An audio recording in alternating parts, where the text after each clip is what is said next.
There we go. I mean, all kinds of fun things to get into, like Taiwan. Hey, welcome to the Glen Gauer podcast, the best podcast you'll listen to cruise all missiles? day. Sponsored by Mission Blueprint. Cruise missiles. We should talk about that. That would be fun. How you doing, buddy? I'm great. How you doing? I am nervous. Cruising. Why are you nervous? Oh man, I'm building a shed, and I saw it. It's huge. and I can't do heights, and so I say my Hail Marys and my Our Fathers every other second as I'm up top of that roof, and it's only at the most a 14-foot drop, but oh man, it's just like every move I act like I'm gonna fall, and it's rough. You'll bounce. It's not that bad. Well, there's a cement pad I could hit my head on. See, I keep focusing on the dumb things. But your pitch of your roof goes to the grass. It doesn't go to the concrete. You're fine. I could fall off and be stabbed by my neighbor's fence and die, which But you're like a cat. You would just land on your feet. I'd probably roll right. Hey, let's do an update. Supreme Court. Here we go. Do you know anything new? Well, I do know, bringing it home to South Dakota, that the 388 individuals listed, the list is out. Who's listed? Dusty Johnson. Dusty Johnson's listed. John Thune. John Thune is listed. Gnome's probably not listed. No. She wouldn't be involved.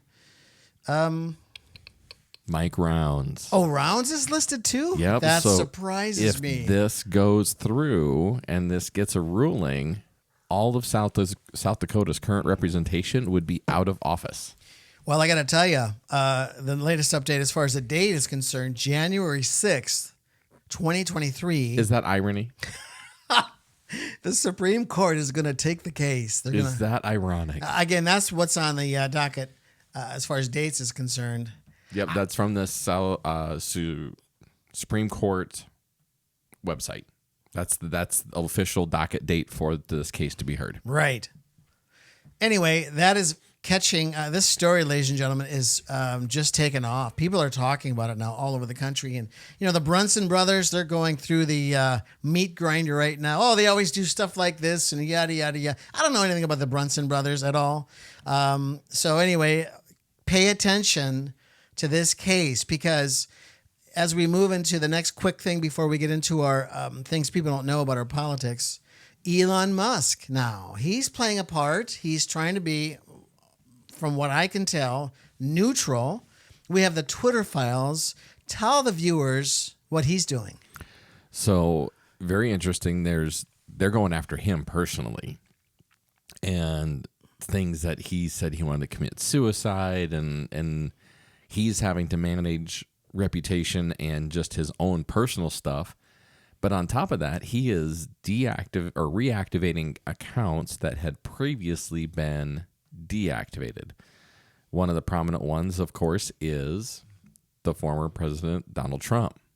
His account was taken offline because of fake news and inaccurate quotes and the fact-checking portion of it.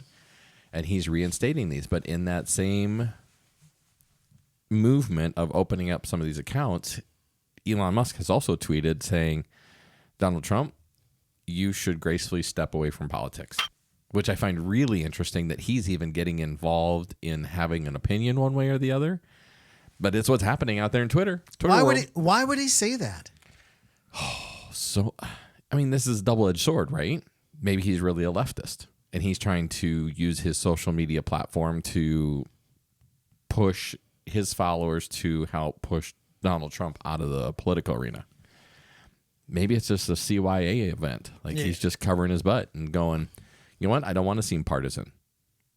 So I'm going to put a gap. I'm going to publicly say, get out of politics. Don't get off Twitter, but just get out of politics. And it creates some insulation and some barrier of him showing any favoritism or liking one candidate over another. So, ladies and gentlemen, you can go to Twitter, and I think if you click on Elon Musk, you can read the Twitter files, and they're being delivered to us by a liberal, not even a conservative. A liberal is, and I can't think of his name right now, but he is delivering all this data, all this information, and it appears at first glance that there is election fraud after all. in 2020. And ladies and gentlemen, if that's true, I mean, this is meat for the meat grinder, because we've got the Supreme Court coming up. And I'm guessing, again, I don't know how the law works. Do you think the Supreme Court justices are watching the Twitter files? Can they? I think they can. They just can't. Their decisions aren't based on culture. They're based on law. And I think it's so cool to see, because Elon Musk is being personally attacked. He has the power and the ability as the company owner to shut it down. If somebody started ranting on our podcast about something we said and they didn't like we wanted to, we have the power to eliminate those comments. We can delete that. He has that same power, and he is letting it ride. I think that shows some real integrity.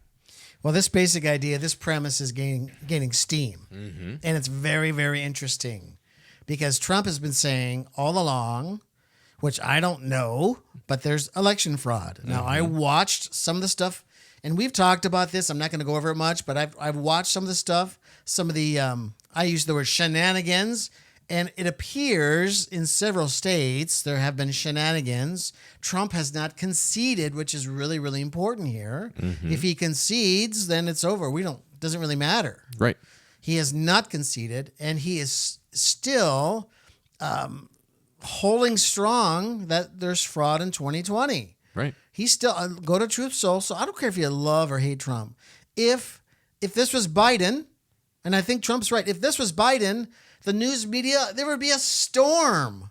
But this is about integrity of the democracy and the republic we live in. Voting is our most sacred right to influencing and controlling our own destiny as individuals within a great big country. It's one of the few tools that we have. And if that can be compromised, this game's over. There is no democracy. There isn't. So that's what concerns me. This is a gateway into what I want to talk today. Oh, boy. Yeah. What are some of the things that people believe about our politics, about our system, that simply aren't true? Wide is the path, narrows the gate. So anyway, growing up, I took history in high school like you did, and I was sitting next to Barb Shealy, so I didn't really listen much, and I'm sure a lot of things were went right over my head, and I really didn't care. But the word democracy kept coming up all the time. When you watch Fox News, NBC, CBS, they say, in our democracy. In our democracy. This hurts our democracy. Earlier in this conversation, you used the word republic. Mm-hmm. So I'm confused. I'm guessing they don't say the same Pledge of Allegiance that I do, because I pledge allegiance to the Republic of the United States of America. It's not the democracy of the United States. But in all politics, again, you and I both sat in the same type of civics and history classes growing up. And we don't truly know the value of language and the importance of the words. And we just take it for granted. Like, oh, well, we said republic one day and now we say democracy. Well, it's just a word, except the words have meanings. So for those that are out there, we're often categorized as a democracy. The United States is more accurately refined as a constitutional federal republic. What does that mean? Well, in the United States is based on a constitution which is the supreme law of the land. The Constitution not only provides the framework for how the federal and state governments are structured, but also places significant limits on their powers. Federal means that there is both a national government and governments of the 50 states. A republic is a form of government in which the people hold the power, but elected representatives exercise that power. And what gets tick for tack here, according to Wikipedia, is that the republic is a state in which supreme power is held by the people and their elected representatives, and which has and which has an elected or nominated president rather than a monarch. A democracy is a system of government by the whole population or all of the eligible members of the state, typically through elected representatives. And it gets a slippery slope when you start saying typically. One of the you can get into a really deep conversation with this because who was the guy that had the gloves during the inauguration? Michael Jackson. No, during the inauguration, and we had all John kinds- Roberts. No, Gloves. What are you talking about? he ran for president against Biden, and then he sat at the inauguration, and he had his gloves on, and we made memes of him. Bernie Sanders. Bernie Sanders. Bernie Sanders. So if you go back and look at Bernie Sanders was a Democrat. No, he's not. What is he? I thought he's an independent. No, he's a Democrat. Are you sure about that? Yes. Gosh, I got that wrong. Yeah. So representative for Vermont from 1991 to 2007. He has run as a Democrat, but he was most closely associated with the Social Democrats. You know, the last party that framed themselves as Social Democrats were the Nazis. No kidding. Oh, Yeah. that's sure. They were they were a socialist. What, a socialist republic? Yeah, Socialist Republic, but the party itself was Social Democratic. Interesting. And you start talking into the semantics of Democrat and democracy, specifically using that language, typically is run by representatives. The federal constitution, it is occasionally or typically, it's the people have the power through their elected representatives, and the people retain that power to withdraw or pull that elected representative back from their office because they aren't representing them. A democracy switches the power that people no longer have that power to pull their people back. And that's what in politics, we talk about getting an inch or getting a mile 1 inch at a time. And if we aren't paying attention to these little tiny footsteps of how the Constitution is interpreted or how the Supreme Court chooses to interpret the law, we can walk ourselves right out of a republic into a democracy. And at that point, your fingers no longer have control of the ropes. So my understanding in a democracy, majority rules. Yes, but which majority? What do you mean? Well, is it the majority of the elected representatives? Is it a majority of the people? Of the people. But So you're saying in a democracy, there still is elected representatives, yes, which like our republic. correct. But you're saying in a democracy, you can't vote them out. So a democracy is a system of government by the whole population or all of the eligible members. So take in case somebody's on death row, they've committed a felony, they can't vote. So that's what they're saying. All eligible members of a state, typically through elected representatives.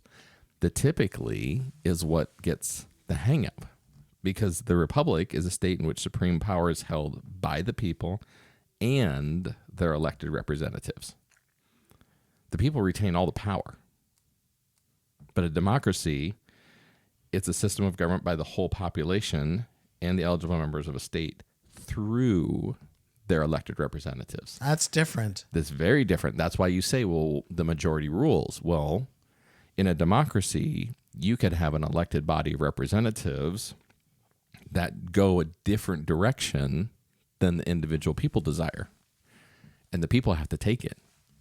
But in a republic, if the majority of people say, nah, no touchy, we as people still have the ability to withdraw that and pull that back from the government and say, no, that isn't how our Constitution and how our country was founded. Hence, checks and balances. Checks and balances. Yeah, that's the difference. It is. But it's the checks and balances we're all very familiar with: President, Congress, Supreme Court. None can act independent of the other. President signs bills that are written by the Congress. The Supreme Court determines if they're constitutional or not, or if somebody has a problem with them, they can go sideways. The president can't go and declare war on China. He can form a state of emergency for 45 days, but then Congress either has to get behind him or has to withdraw. Okay, so explain this unity amongst the media. They all do. I've never heard any commentator, news journalist say constitutional republic or republic. I'm 52. I've been following politics since probably 20-something. I've never heard, I can't ever recall hearing constitutional republic or republic. Why do they continue? And this is not just the television stations or Fox. This is New York Times, Wall Street Journal. They continue to coin democracy. What's going on there? It's not coined. It's narrative. It's not coined. This isn't a new word. This isn't a new thing because Rome was changed into a democracy that became under the emperor. I forget what that's called. A monarch. I'm not necessarily even a monarch. He just became the supreme ruler. All it is it's a narrative. It's a changing of the language to make it more palatable, to make it easier to digest. Because if we came out and people just said, I'm not buying this. no, you shouldn't. You shouldn't buy it. Yeah, But because they could simply just say republic. if you're asleep, you're going to miss it. Like that's the hard thing. If you're asleep, you're going to miss it. Because you're going to miss that they've changed the language and they've changed the vocabulary and they've changed how they've taught our children in public school from saying the Pledge of Allegiance in the Republic for one nation under God. Like you start chipping away at those little foundational things that are the affirmation and confirmation. It would be like us saying the Lord's Prayer and hallowed be thy name. Blessed are the Lord for these. I'm struggling here. How does that go? Lord's Prayer. But you're saying, but what I'm hearing you say is they're trying to make subtle changes. They are. And It's a narrative. So they use the word democracy. They'll make, and so it's really not what it ought to be. We're really a constitutional republic, but they use the word democracy. They changed meanings of the rainbow. Right. Gay has a new meaning. Right. So you talked about this, that you're not buying it because of the different media outlets. I mean, they all kind of seem to be saying the same thing. They're in unison. Well, here's the thing. Like everybody's on the same team here, which is bizarre. Well, not really. Since 1980s, Disney has created and acquired corporate divisions in order to market more mature content that is typically associated with flagship family-oriented brands. The company is known for its film studios division, Walt Disney Studios, which includes Walt Disney Pictures, Walt Disney Animation, Pixar, Marvel Studios, Lucas, Star Wars films, 20th Century Studios, and Searchlight Pictures. But Disney's other main business units include divisions in television, broadcasting, streaming, media, theme parks, blah, blah, blah, blah. Disney owns and operates the ABC Broadcasting Network, television cable networks such as the Disney Channel, ESPN, Freeform, FX, and National Geographic, including merchandising that is direct to consumers such as Disney Plus, Star Wars Plus, ESPN Plus, Hulu, and Hotstar. That's one corporation that owns this much It's a monster of what they influence the watching public. It's a monster. And if you've got 12 guys in a boardroom there, and you've got two other corporations that own CNN and I don't know what the other big movie or cable person is. Is it MSNBC? You have three big ones, and then Fox On cable? Yeah, so you got ABC, CBS, NBC. And then CNBC is probably near the bottom, but it's there. But people watch it. Not many, but people do watch it. So you got three corporations that own 80 to 90% of the content on cable news broadcasting media, and they decide, you know what, we're gonna switch from republic and we're gonna call it democracy. They've decided, not our elected representatives, but that's why the language is so important. That it's typically through elected representatives. I mean, this opens the door for, well, private corporations can actually start to dictate what our democracy looks like. So when I hear the words democracy, I hear that it's a populist thing, that people can vote and they do polls, and whatever the polls say, that's the direction the country can go. And the problem with that is you can manipulate polls by the way the questions are asked, or you just like the Dominion machines, you switch votes. Right. And democracy is very much open to where the state of the culture is of the country at the time. It evolves more as a culture changes. It isn't rooted in the history that created the culture. And that's what a republic is, because it's based on an old set of constitutional laws. But the brilliance of our forefathers is they created avenues and ways for us to check and balance and manipulate and change our Constitution to keep it founded in law, but to serve the people. We had prohibition. They in the early 1900s, we cut alcohol out of our country, and people got really ticked off by that. So we brought alcohol back, and it's just incredible that as a living, breathing republic, we can do that. As a democracy, if somebody just decided today that cannabis should be legalized and the state of South Dakota said no because of a democracy, well, you're wrong.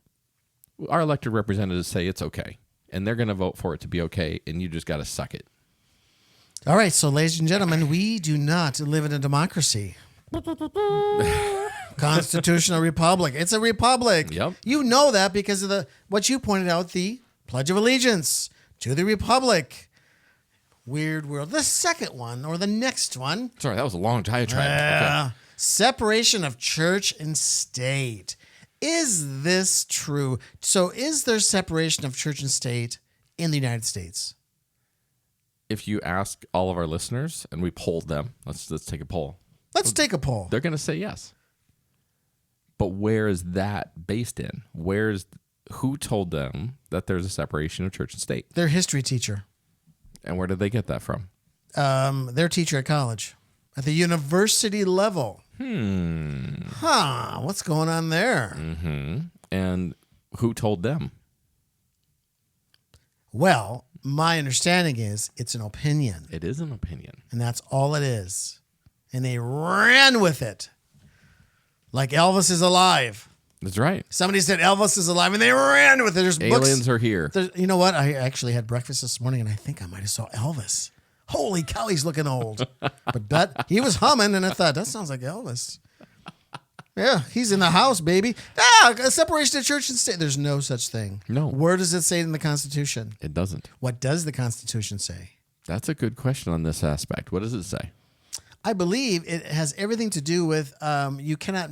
My understanding is you cannot name one official religion. Right. You have the freedom of expression. It's why we have a statue of Baphomet in Detroit.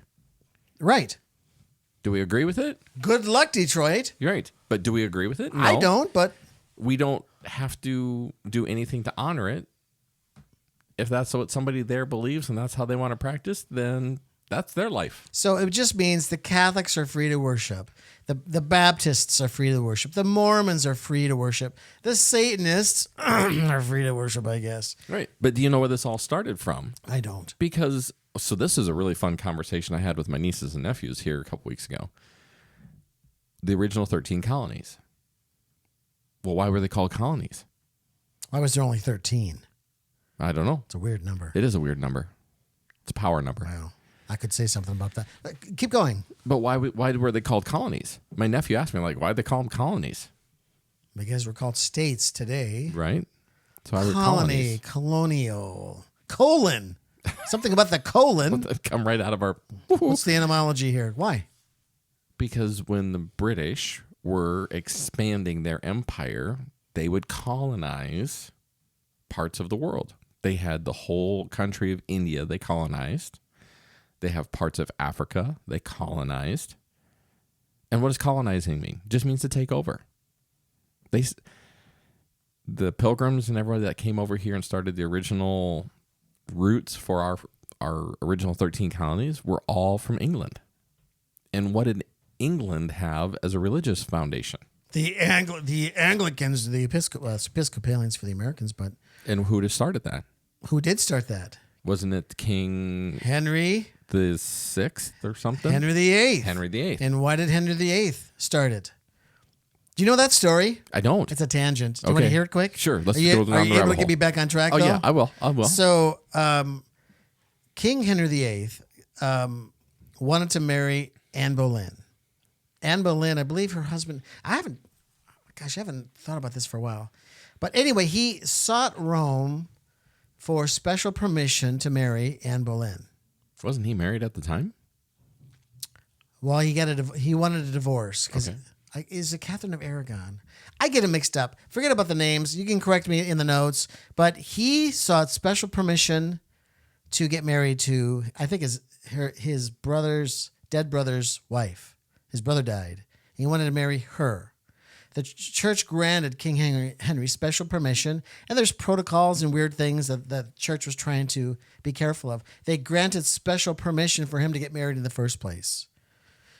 Well, he then wasn't having boys. So then he went back to the Holy Father and wanted special permission to divorce her. And the Holy Father said, wait, I gave you special permission to get married. Now you want me to give special permission to divorce because you're not having a boy? He said, no, we can't do that. Well then, now, ladies and gentlemen, and you listen to this. Okay, I'm listening. This is the foundation of Protestantism. Okay. This is the other leg. You got Martin Luther on one side, but you got King Henry. And King Henry VIII was a staunch defender of the Catholic Church. Did you know this? No. Yes, staunch defender. Well, King Henry said, I will be my own pope, and I will make my own rules. And so Parliament had to sign a document that said King Henry's marriage is annullable. He can get married and divorced. So you signed it or... Off with your head. And this is where St. Thomas More comes in. St. Thomas More, he would be like on the level... He was the Chancellor of England. He was his right-hand man. And Thomas wouldn't sign. Why wouldn't he sign? He didn't say. And they were so King Henry sent his friends to entice him. Why won't you sign? I'm not going to tell you why. And I don't have to according to the law. And if you, ladies and gentlemen, if you want to watch a great movie, Dennis, A Man for All Seasons. A Man for All Seasons. Movie of the year, 1965, 1966. Better than That Thing You Do? Oh, yeah.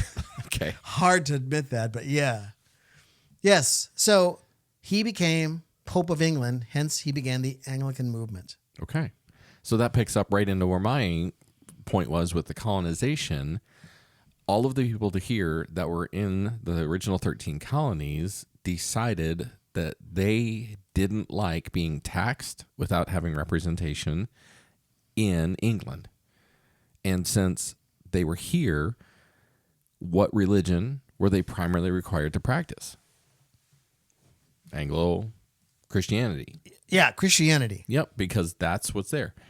And so to open the doors for Puritans and all the different religious sects that were trying to escape Western Europe, they made that part of our clause of the original Constitution that you had the freedom to practice religion. And you saw this early on, that they were communities based on the religious beliefs. The Puritans kind of had their little colony or their little town over here, and the Catholics were kind of over here. And we even see this all the way up into the 1900s when the immigrants would come across from Ireland. You know, they kind of congregated in one part of New York, or they kind of congregated. Heck, my family is German, and a whole lot of our family immigrated right up here into the Midwest because this was good, fertile farmland. It was like we just found the new motherland, and here we are. It's the same farming practices 3,000 miles over the ocean, right in the middle of the United States. And how these pilgrims suffered to come over here to express freedom of religion. Crazy. Weeks on a ship. And it was the king who was suppressing his own people. It was the Anglicans The king, the Anglican Church, suppressing their own people. And everyone says the bad Catholics. It wasn't the Catholics in this instant. It was the king. Crazy times. Maybe not King Henry, but down the line. But this gets back to our conversation of why is there a belief out there that there's a separation of church and state? And there isn't. It's just an opinion. Just an opinion. So we are not in a democracy. We're not. There is no such thing as separation of church and state, although it's touted all over the place. Dun, dun, dun. Opinion after opinion. Yes, nope. And the last one is very interesting, maybe not as important as the first two. The Constitution doesn't provide authority to use paper money. It doesn't. That was a federal act. So, Constitution says, no state shall coin money, emit bills of credit, or make anything but gold and silver coins a tender in payment of debts. Did you know that if you present a gold coin or a series of gold coins that are of the value of your mortgage and you take it to the bank and the teller says, sorry, we don't take gold coins, at that exact moment, your mortgage is forgiven because you have offered legal tender by the constitutional standards to settle your debt. And if the bank refuses to settle the debt, then your mortgage is released. Do you have a couple 100,000 in gold coins I could borrow for today? I don't. Because what? Anybody have a couple $100,000 I could get out of this mortgage then? Right. Why are we using paper money? Because it's easier than carrying around bags full of really heavy No, gold. but why are we using paper money? Tell us. This goes back to the Titanic. Oh, tell me. This is interesting. Okay. Ladies and gentlemen, I'm looking at you. Call me a conspiracist. I don't think I am. I just read things and put things together. J.P. Morgan. J.P. Morgan. Do some research on J.P. Morgan. Okay. He owned 3 big ships. Okay. The Nina, the Pinta, and the Santa Maria. Yes, he did not. No, guess which one he owned. Just take a wild guess. I'm going to guess since you teased us with the Titanic, he owned the Titanic. He owned the Titanic. Now, there are 3 gentlemen in this country. Let's see. Guggenheim, Asher, one more. What's the other one?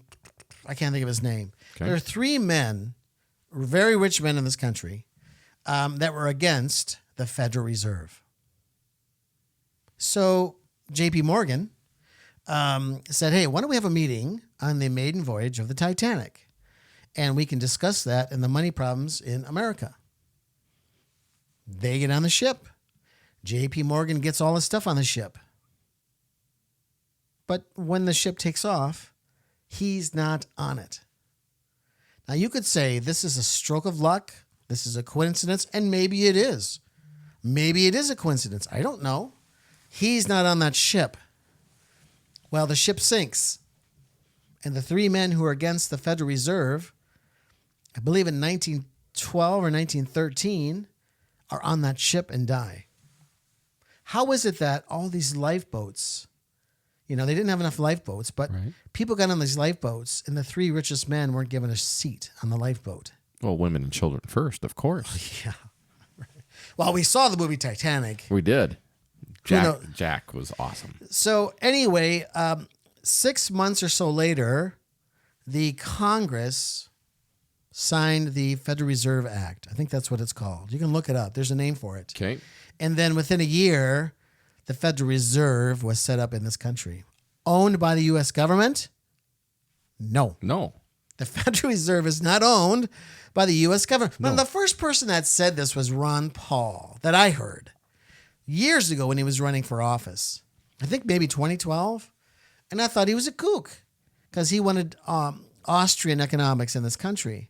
And then he said the Federal Reserve is not part of this country. It's not federally owned. I'm like, what is he talking about? Well, I started to dig in a few years ago. That's true. The Federal Reserve is owned by a few rich families. One named J.P. Morgan. Well, I don't know if Morgan is. I think he is. But the Rothschilds. They're the big ones. Okay. And if you get a loan, so if I get a loan from the bank, it's FDIC approved. Is it FDIC? FDI, Federal Deposit Insurance, FDIC. And who grants that? The Federal Reserve. Yeah. So all the monies for my loan come from The U.S. government? No. From the Federal Reserve. Well, from the Federal Reserve, owned by These families. these families, primarily the Rothschilds. So my loan comes really from the Rothschild family, and I'm paying them in interest. Now, I'm not sure if the government gets cuts out of that or no. I don't understand that part. I don't know. But you're opening up a whole new can of worms here for me, because if you look at this from a legal tender standpoint, this is your home. This is your property, right? I don't know. Well, if you go to the courthouse, who's on the tax bill? I am. You are. But I'm not sure if that means anything. Because the bank is using the value of your home as collateral. So they're borrowing the money from your own home and then lending it back to you and charging you interest, making you responsible for all repairs, all maintenance, all taxes. But if you stop paying your mortgage, who owns the property? The bank. The bank. So why are you paying interest on your own asset to the bank? They're just a note holder. It's so corrupt. It's so bizarre. It is. So I think my mom was talking about this. Either she remembered or heard that it was FDR who pulled all the coins away from the Americans. You could no longer have gold and silver. Correct. And it was illegal. And if you had it, I think there's a huge penalty, maybe even jail time. Yeah, it was like forfeit. Yeah. Yeah. Which you go back to the Constitution, it says gold and silver. So here we are, ladies and gentlemen. We're in this predicament that we're using paper money that has really no value. It's just paper. And a side note, study that dollar bill and what's on it. Mm-hmm. That Masonic symbol on the back. Nope. The icons. The icons, the eye. I remember in second or third grade, we were looking at a dollar bill and somebody said, "What's that eye doing on the dollar bill?" And the teacher said, "Well, that's just our money." But what's the eye doing on the dollar bill? And what's the pyramid for? And she didn't know. She said, "Well, that's the United States of America. It says, 'In God we trust.'" What God are they talking about? Right. But isn't the eye, the all-seeing eye, part of some Egyptian culture and eventually kind of translated over to some of the Masonic beliefs? I don't know. It's more of a question. I don't know. Yeah, that's my understanding. I don't That's know much about something the symbolism. I have to look into it as well. I'm not sure. But our money is very strange all of a sudden. I feel like I'm in Egypt. Yeah. And I have Egyptian money and it's all cursed. Not that it's cursed. I'm not saying it is, but it's just really strange to know that my money is basically coming from the Rothschilds. Yeah. Yeah. And all because of a series of events through history. Yeah. Now, did J.P. Morgan set up a death of those three? I don't know. I'm not saying he did. I'm saying it's a weird coincidence that the three who were staunchly against the Federal Reserve died. And now, 6 months later, we had the Federal Reserve in 1913. That's bizarre to me. Coincidence? Maybe. You judge. You connect the dots. But it's very bizarre. Now, the Constitution makes the dollar, I'm going to read this, makes the dollar the basic unit of account for the republic. It does not explicitly define the dollar. Do you know why? I don't. Okay. Because everyone at the time knew exactly what a dollar was. It was a silver coin of a fixed weight, which was the Spanish mill dollar. Now, that popular coin, remembered today as pieces of 8, contained an average of 371.25 grains of pure silver. I'm just reading on my screen. Or 416 grains of standard silver. Mm-hmm. So when they said dollar 200 years ago, 100 years ago, well, maybe not 100. Gosh, it's 2022 already. It is over 100 years ago. Yeah. It meant a gold or a silver coin. Mm-hmm. And that's what people had, silver coins. Watch the old movies. When they buy a drink, silver coin. Mm-hmm. They're using coins. But so we shifted from our Constitution saying gold and silver to this paper money. It's very interesting. Mm-hmm. And that's interesting you talk about this because, again, going back to the Disney thing, if you've ever seen Pirates of the Caribbean, they talk about the pieces of 8. Years ago. They do? Yeah. And this is the first time I've ever actually heard the truth of the pieces of 8 in a real context. I mean, this is a crazy thing about watching things on TV or in our media. There's more truth in the fiction And there's more fiction in the truth than we realize, because they're changing, again, narrative and context. And what does that mean? Because the generation that hears the Pirates of the Caribbean movie knows Pieces of Eight as pirate treasure, not founding principles and founding pieces of our country. Arr! It's very interesting. It is. Gosh, if you can connect, if you're smart enough to read and connect all the dots, there's a lot of things you can learn. Breadcrumbs. Yeah, by watching movies. Very, very interesting. I just got to read this. Man, Captain Edward Smith had been traveling the North Atlantic. He's the captain of the Titanic. 26 years, was regarded as the world's most experienced master in those cold waters. He knew exactly where the icebergs were, yet he propelled the Titanic at full speed, 22 knots, on a moonlit night through huge iceberg fields at 80 square miles in area. On April 14th, the unsinkable ship sank, along with Guggenheim, Strauss, and Astor. Coincidentally, Morgan called in sick on the day. J.P. Morgan called in sick on the day of the Titanic set sail. He also had a number of bronze statues taken off the ship an hour before she set sail. And while it's worth mentioning, he took out a multi-million-dollar insurance policy on the ship just 5 days before it set. Interesting timing. A year later, the Federal Reserve Act was signed. This is a whole I Am Awake portal, WordPress, the Titanic, and the creation of the Federal Reserve. It's crazy. So many breadcrumbs. Get off your Xboxes. Get off your technology and use your tools. Start reading. Start talking. Know your country. Yeah, know your part in your country. That's right. That's right. I have an open mindset. I have an open mindset. I would never say J.P. Morgan set it up to kill these guys. No. But it sure looks like he did. Well, and coincidences, are they really coincidences? You know, we don't know all the moving pieces, but we know what's fact. And deal in facts. And the fact is, the Titanic sunk. Sunk with some very important people on board. And my understanding is they had the technology to find that Titanic much quicker than what is portrayed in the movie, and that they might have gotten there to get everybody off the ship. Mm-hmm. So I don't know. It's very, very interesting. Things you didn't know about our country. Things you didn't know. Listen, I'm going to push you to make a decision on Trump. Oh. Will the Supreme Court overturn the 2020 election? Ladies and gentlemen, tell me what you think. But Dennis, make a prediction. The fragility of our democracy, if you want to call it that, or the fragility of our republic, is based on how much the people believe it works.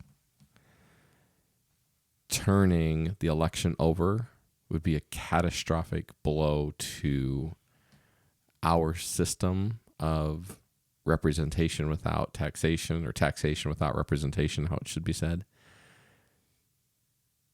All legal precedent, the Supreme Court doesn't turn it over. You heard it here. And do you have a prediction? No, they don't. I don't think they do either. What I do think could happen is, right now there seems to be overwhelming evidence.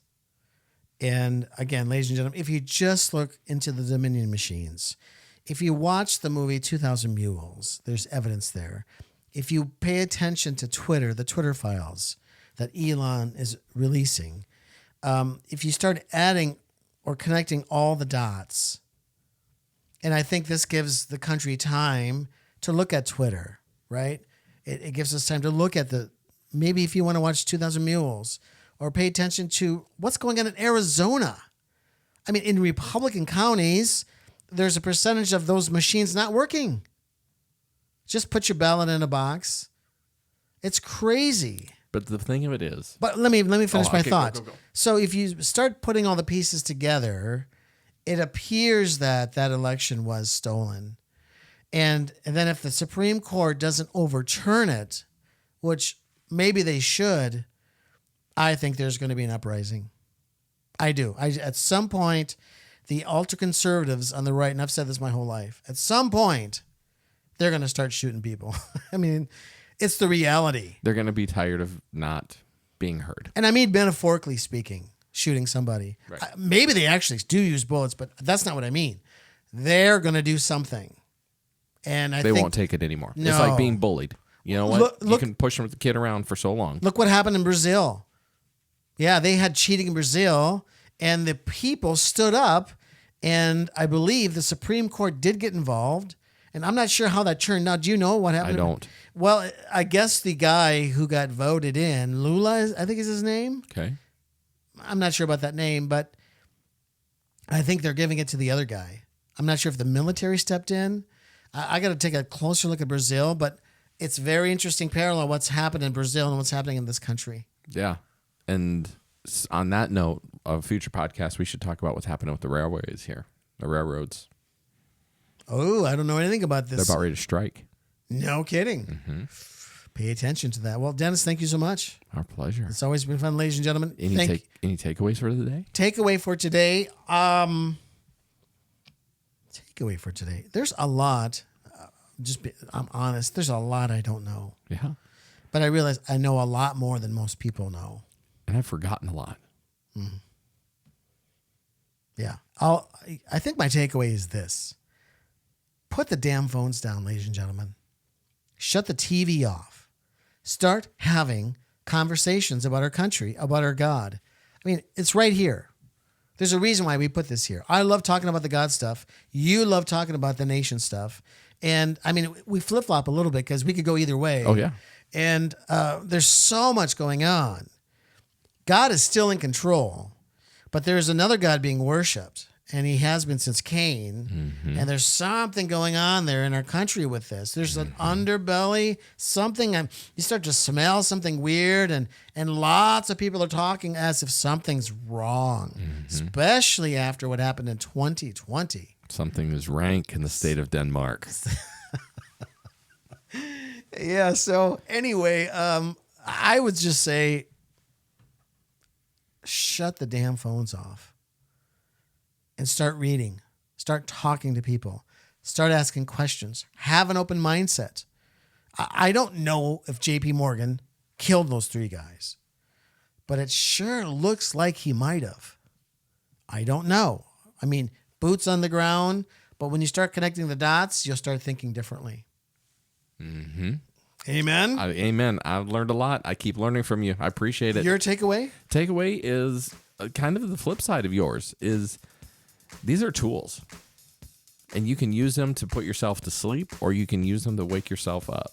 And just in the few minutes here, I've used it to find a couple of cool key facts that I'm smarter coming from this podcast today because I know something that I didn't know when I started. You're smarter because you're spending time with me. And that's really true. I mean, that's really what's going on. That's why this is the best podcast you'll listen to all day. That's right. So that's my takeaway is, you know what? If you're going to have the phone out, use it as a tool as it's intended to. You have the world at your fingertips. Fact check yourself. Have a great conversation. Stimulate conversation of, do we live in a democracy? Are we in a republic? What does that mean? What does that look like? Who owns the media that they're telling us about? Get smarter and then have smart conversations. Stop being a slave to the phone. The phone, right? Amen. Reverse it. Hey, thanks for listening. May God strengthen The bars of your gates. gates. Good job, buddy. Thank you. You too. Hey, thanks for listening to the Glen Gauer podcast, sponsored by Mission Blueprint. Mission Blueprint is a nonprofit ministry started by Glen and Jamie to sanctify the family. Our income is donation-based, and we need your help. Please support us financially by going to www.mission-blueprint.org and be a part of our financial team. Thank you, and may God strengthen the bars of your gate.